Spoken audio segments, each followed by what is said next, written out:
It has not even been 24 hours, or maybe it has now been 24 hours. And bro's already got a video. I remember when I saw this pop up yesterday, I was like, what the fuck? But I've been meaning to watch it. So, all right. We talked a little bit about Iran the other day, or excuse me, Iran the other day. And obviously, for short stories short, we're going in there and looks like we're going to free the people of Iran. So whether you like it or not, it's happening. But this is going to be interesting perspective because he makes really good videos, deep dive, all this stuff. Like, they build this on their own. This isn't AI or anything like that. Like, these are people actually building these designs. So that's why I do try to, I love his content, try to support it when I can. But yeah, no, let's get into this. Let's see the deep dive and how they got him. It's roughly 6 a.m. in Israel. A series of fighter jets takes off, armed with long-range, high-precision missiles. According to CIA and Israeli intelligence, a significant portion of Iran's leadership has gathered here, in a compound in Tehran. Among them, Ayatollah Ali Khamenei, the country's supreme leader. 2 hours and 5 minutes after the jets took off, Israeli missiles strike the compound.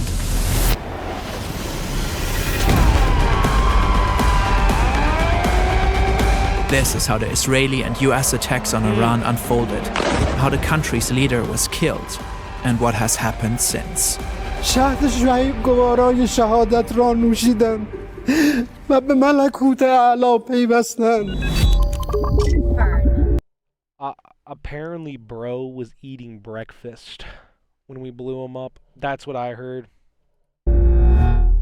By the time this video is published, new details might have emerged. The US, Israel, and Iran have a long history of tensions. Until 1979, Iran was an authoritarian monarchy ruled by Shah Mohammad Reza Pahlavi. He was supported by the US. When his regime was overthrown in the Iranian Revolution, Ayatollah Ruhollah Khomeini. For context, kind of how the US foreign policy was organized in this region at the time, it went from the 1940s all the way up until realistically John F. Kennedy. It was primarily, we were more interested in Iran. Iran was our bigger friend, our bigger ally.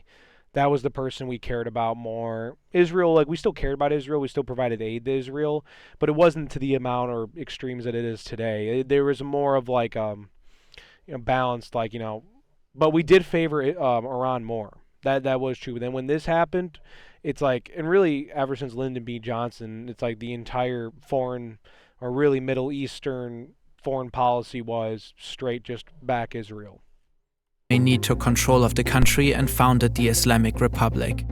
He was determined to transform Iran into a country ruled by Islamic law.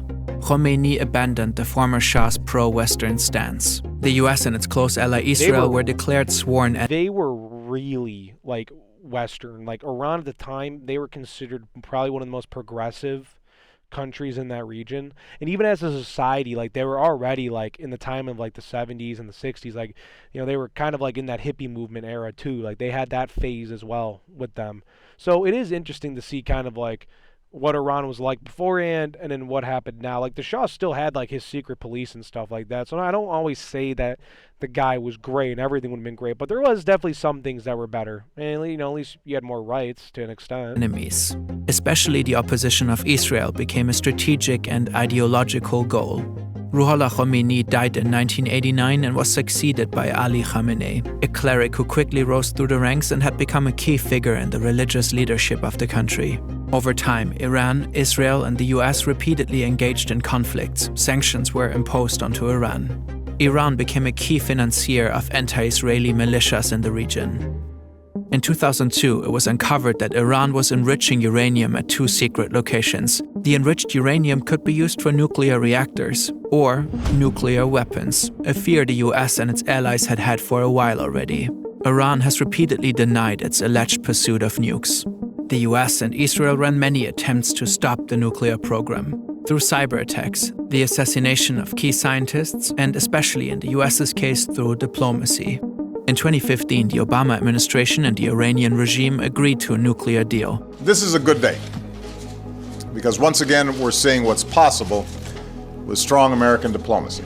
Under the nuclear deal that we, our allies and partners, reached with Iran last year, Iran will not get its hands on a nuclear bomb. They tried, and the deal did not work. However, in 2018, President Trump pulled out of the deal. The fact is, this was a horrible, one-sided deal that should have never, ever been made. Ever since, relations have tensed up. In 2025, in the midst of new negotiations, Israel and the US launched a series of airstrikes on Iran using bunker buster bombs. 3 Iranian nuclear sites were heavily damaged. In the same year, Iran plummeted further into an economic crisis. The currency crashed, food prices soared, people grew frustrated. By the end of 2025, mass demonstrations erupted across the country. Peaceful protesters and rioters called for the end of the Islamic Republic. Trump called for an uprising of the Iranian people against their government, saying help is on its way. But the regime brutally cracked down on the protests. It shut down the internet across the country. For days, little to no news made it out. In the end, thousands of people were killed. 50,000 reportedly. And that right there is the reason why we've entered this war. And like a lot of people are going to just go, oh, it's Israel. We're just doing everything for Israel. Everything's always in the interest of Israel and the betterment of Israel. Hey, do you know, Israel did this? Do you know Israel did that? Do you get Israel? It's like, guys, like I understand just as much as the next guy on like some things we don't like about Israel. I get it. Okay. I understand. But at the same time, it's okay that we are going to have some shared interest with Israel. That just happens. No, 7,000 was not deposited into my bank account. I wish it was. I am making no money from this. But that's okay. I do this for the love of the game. And in my opinion, when you're looking at this, yes, people have been imprisoned, people have been dead. The internet magically gets shut off. Like we were getting all these videos, all these crazy things. The world was reacting. People saw it. And then boom, the lights go off. No internet, nothing in and out. Then we hear these rumors and reports. And then the second the internet gets turned back on relatively, we got more chaos that unfolded. So the Iranian regime at this point has done nothing but restricted rights, has funded terrorism across the world. Like, we know that. I know some people are like, oh, that's just a talking point, but there is some truth to it. Whether you agree with it or not, they've been nothing but a problem child. Do the Iranians, do people support this? Well, we truly don't know because of polling. How could we get polling in a country that really doesn't allow it, or at least not like publicly the way we do here? So we really can't even gauge with where people sit at, but we can just go look at the videos, look at the numbers, hear the protest. Even from what some of the people have been saying online, there is a clear and obvious group of people. This isn't just some rich people, or as some I've heard some people say that they are just the rich Iranians that fled during the pre-Islamic Revolution, like before, when everything was going bad, they left. I don't believe that it's just all these people who live everywhere else. No, there has to be plenty of Iranians who are living here out of the 90 million. Like, guys, if 50,000 people have been imprisoned and 30,000 people are died, that's just what we know. Now, that just happened in a short, blip. This wasn't like it was, this wasn't like this happened over the last few months. They've been killing people for the last few years, protesters and everything. So this is just new.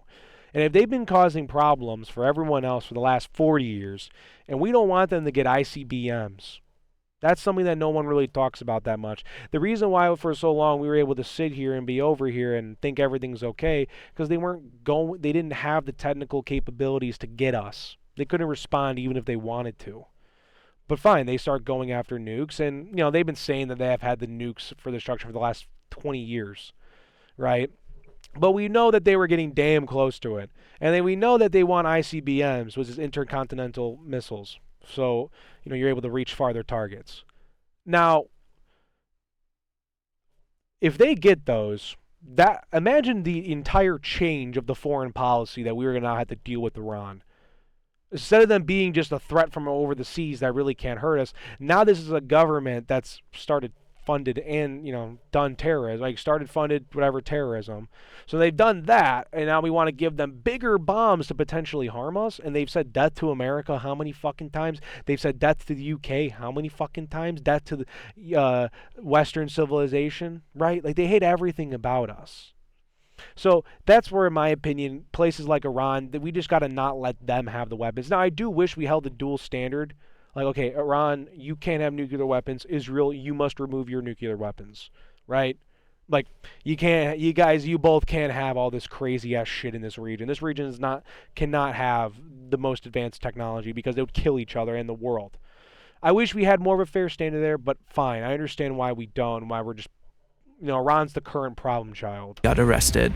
The US began to build up troops in the region, with Trump repeatedly threatening Iran. On Thursday, February 26, there was a last-ditch diplomatic effort between the two countries in Geneva. To no avail. They thought they had Saturday, February a point. 28, around 9:40 a.m. in Tehran, Iran's capital.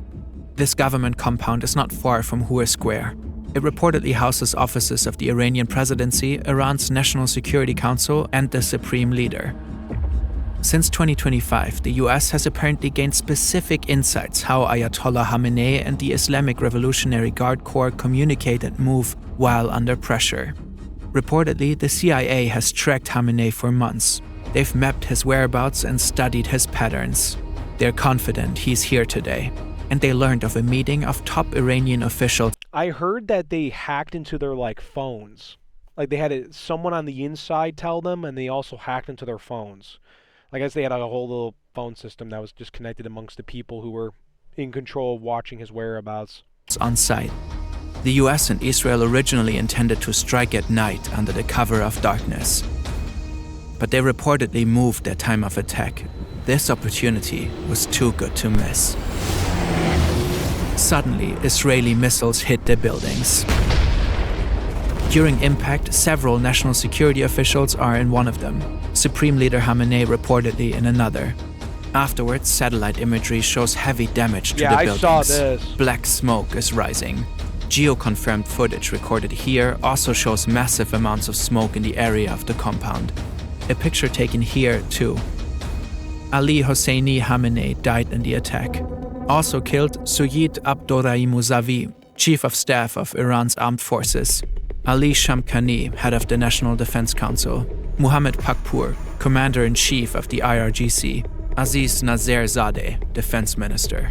According to Israeli They just wiped out the damn team in just one strike. news, a total of 30 senior Iranian officials were killed in just half a minute in the opening strike. The operation was dubbed Roaring Lion in Israel and 30. And that was without even fucking trying. Oh my god. Epic Fury in the US. It has been planned for months. Masoud Pezeshkian, president of Iran, however, survived. Ali Larijani, secretary of the Supreme National Security Council, vowed Iran would fight back and assured continuity of governance. The strike on the government compound was just one part of the operation.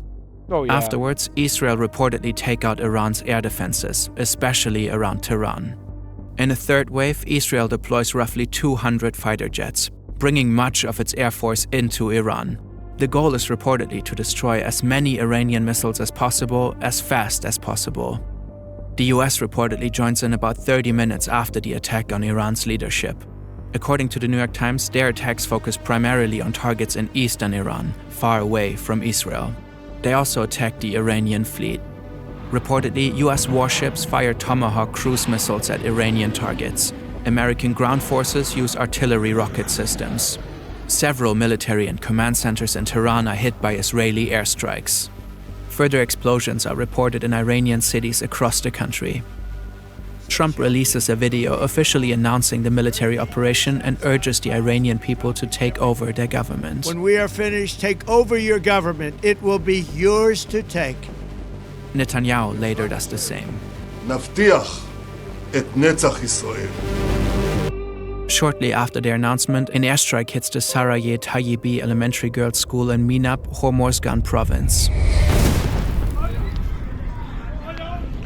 Hormozgan announcement, an airstrike hits the Sarayet Tayyibi elementary. I don't know if he's going to talk about it, but I thought that, I didn't know if it was, I heard originally that it was like we did that by accident, but then I heard Iran had a missile that misfired and then did that. So, and I guess, to be fair, the school is like right next to a military base or like military thing. Girls' school in Minab, Hormozgan province. Iranian state media and officials claim that at least 175 people got killed, most of them likely children. These numbers have not yet been confirmed independently. According to the New York Times, the school is adjacent to an Iranian naval base. US Central Command announced an investigation into the strike. Iran launches Operation True Promise 4 and the retaliatory strikes begin. Countless missiles are fired at dozens of sites across the Middle East.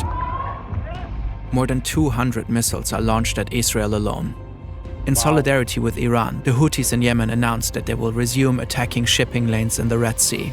This effectively ends a 3.5-month pause following the 2025 Gaza ceasefire. The US-led coalition reportedly intercepts several drones and missiles heading towards Erbil in the Kurdistan region of Iraq with no casualties. Multiple news outlets later report explosions near Erbil International Airport where US soldiers are stationed. That afternoon, Dubai International Airport is hit with an Iranian drone. Yeah, dude, Iran was just like turning around and throwing crap at all the neighbors around. It's kind of crazy how they just turned around and did that. They also attacked like a UK base, apparently. They also attacked like a French base. So everyone's getting a piece now. Striking Terminal 3 and effectively closing UAE airspace. Several luxury hotels like the Burj Al Arab and Fairmont de Palm are set on fire. It's unclear whether this was the result of a direct attack or if the fires were caused by debris from intercepted missiles. Oh, yeah. But the UAE isn't the only country targeted by Iran. In Bahrain, missile and drone attacks hit the US Navy 5th Fleet headquarters. Footage shows what appears to be an Iranian Shahed drone striking a tower block roughly 20 minutes from the facility. In Qatar, the Ministry of Interior reports 66 ballistic missiles were fired at the country. The debris reportedly injured at least 8 people. In Saudi Arabia, the Prince Sultan Air Base is targeted by ballistic missiles, which are reportedly successfully intercepted. In Jordan, the military reports that it has intercepted and downed 49 drones and ballistic missiles, likely headed for the major US military bases across the country. In Kuwait, Iranian drones strike 2 passenger terminals of the Kuwait International Airport. In Syria, debris from an Iranian missile kills at least 4 civilians while injuring several others. Both Qatar and Saudi Arabia announced that they reserve the right to respond.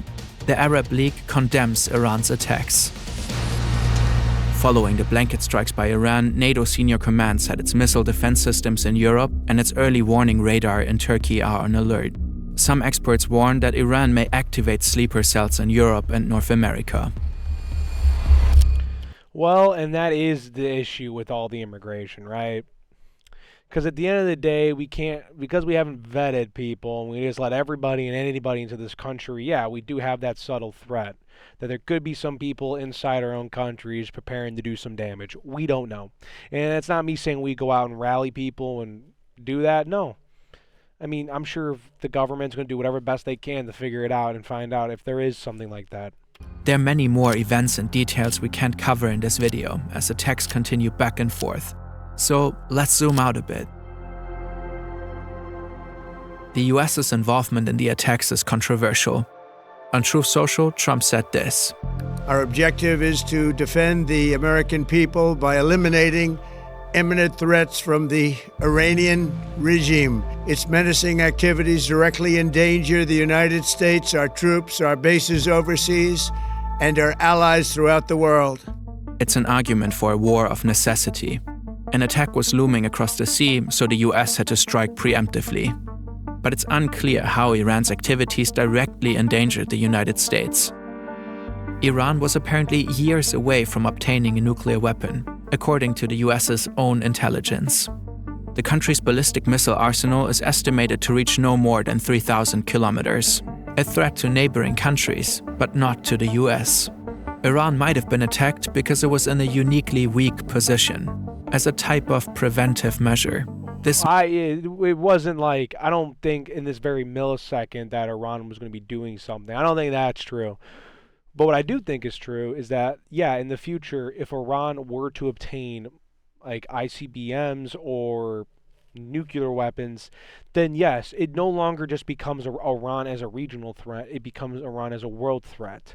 So if you really can't trust the government to work and make bread, break bread somewhere with you, then sometimes you may just have to preemptively take some action and go take care of it. And I'm okay with that personally, if that better protects everyone else.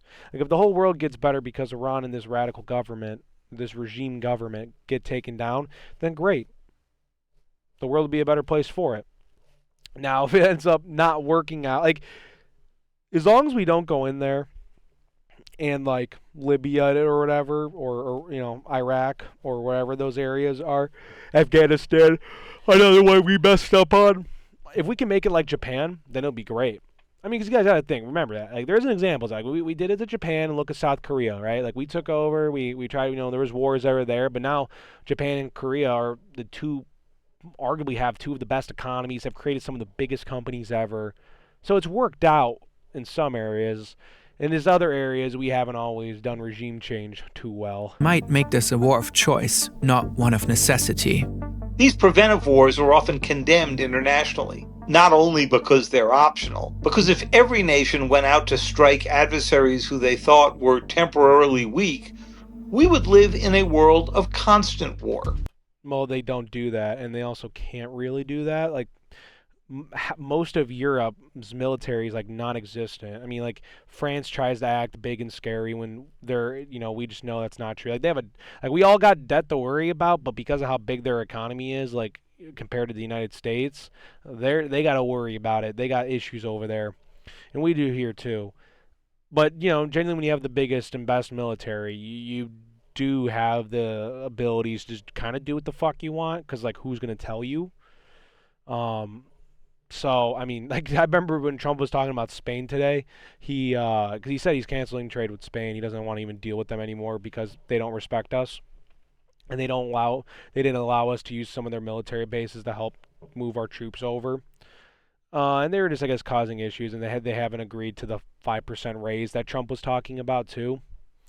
And he was just like, yeah, like, Spain sucks. I hate Spain. And then he goes on a tangent about it, cancels trade, calls them out, calls out the government. So, yeah, I mean, he said, that's what the point I wanted to bring up. I kind of lost my train of thought. He was like, if I wanted to land my planes there, like, who's going to stop us? Yeah, no offense, Spain. I like you guys. You're a great country. You really are. I want to go visit it one day. Great people. I don't know if you're going to handle we're not even talking about NATO or your EU. You just wouldn't want to try that against us. We have a Dorito chip that's the size of like some country's GDP. A Dorito chip size plane. Think about that. And again, the military is looking great here. I mean, we're performing what we need to. I think it's what they say it's been.